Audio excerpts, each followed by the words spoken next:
Hi guys, আজকে আমার বিড়াল বাচ্চা দিবে তো ও জায়গা খুঁজছে।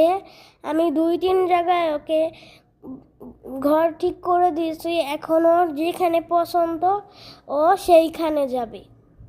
সব জায়গায় ওর পছন্দ হয়েছে, ও কোন জায়গায় বাচ্চা দিবে কনফিউশনে পড়ে গেছে।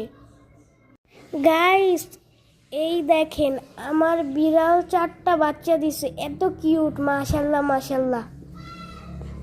বাচ্চা দেওয়ার পর আমার বিড়ালটাকে তো চেনাই যাচ্ছিল না, এত কিউট হয়ে গেছিল আমার বিড়ালটা। 4টাই ওর মায়ের মতো হয়েছে, শুধু একটা একটু কালো হয়েছে বেশি।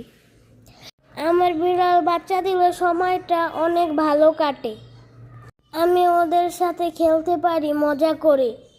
আপনাদের কি বিড়াল আছে অবশ্যই কমেন্টে জানাবেন। এবং বিড়ালের নাম কি? আমার বিড়ালের নাম কিটি। আজকের ভিডিওটা এই পর্যন্তই। সবাইকে আল্লাহ হাফেজ।